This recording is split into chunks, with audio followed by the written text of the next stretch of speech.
Nuk ishte ndonjë ditë e veçantë kur Aulona shkeli për herë të parë në aeroportin e Frankfurtit.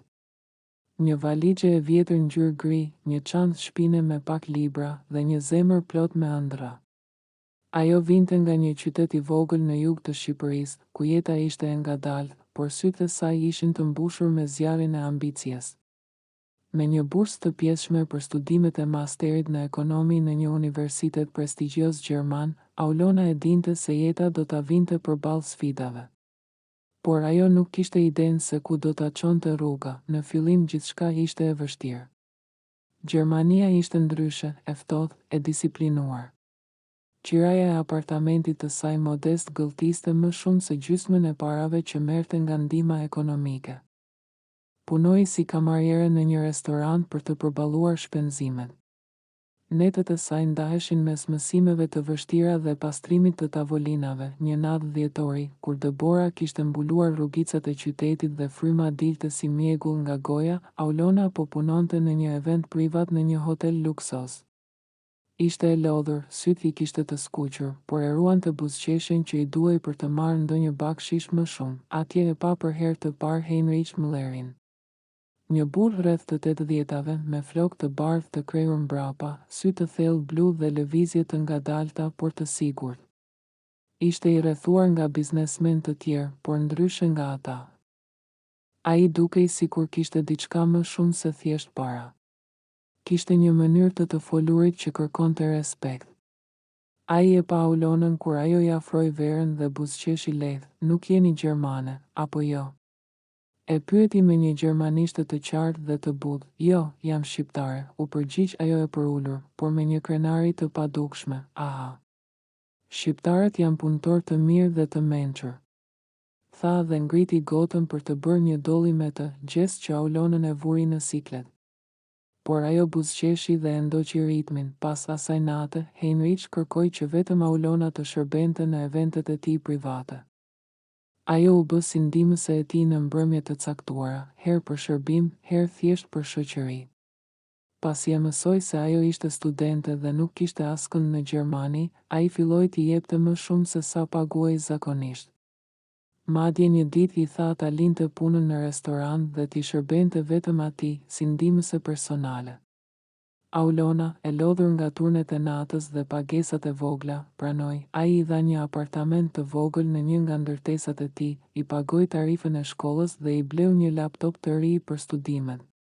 Fillimisht, Aulona ndihej në faj, sikur po blinte dashamirësinë e një burri i plak me një lloj detyrimi të heshtur. Por Heinrich kur nuk e kërkoi diçka më shumë nga ajo. As nuk e shikonte me sy e pshor. Kishte një mënyrë fisnike për t'u kujdesur për të muajt kaluan.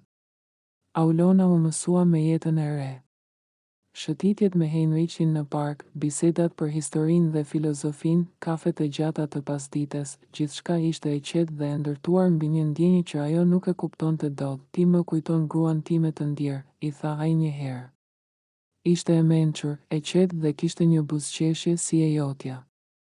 Një pasdite vere, ndërsa pinin çaj në verandën e shtëpisë së tij luksoze në Heidelberg, Heinrich i foli me një seriozitet të rrallë. "Dua të pyes diçka," tha.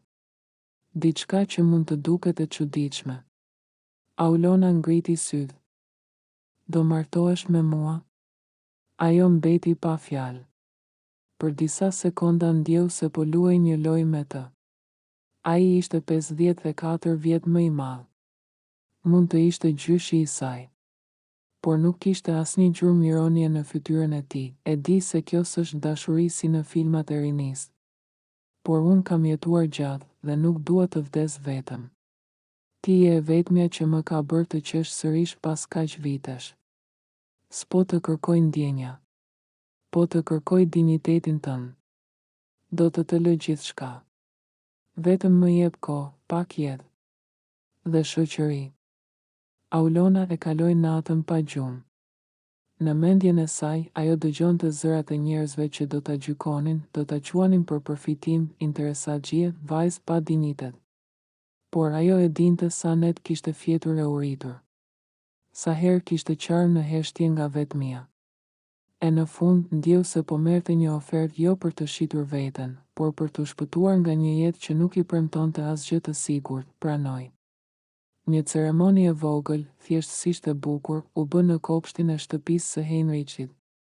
I pranishëm ishte vetëm avokati, një mik i tij i vjetër dhe një kolege e Aulonës nga universiteti.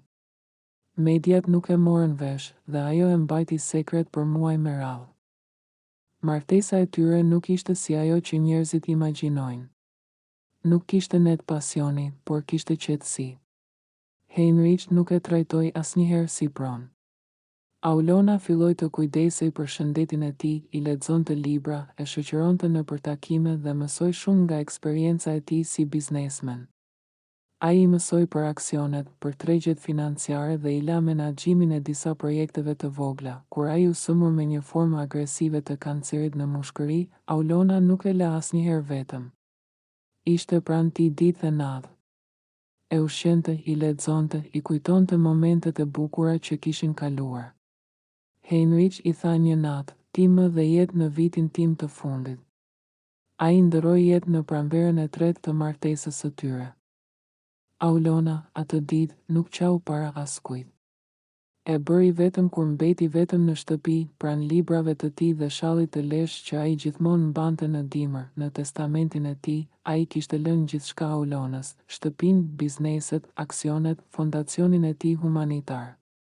E gjithë Gjermania u trondit kur mësoi se një milioner kishte lënë pasurinë një vajze shqiptare, e re, që shumica e perceptonin si grua e re që martohet përpara. U fol shumë.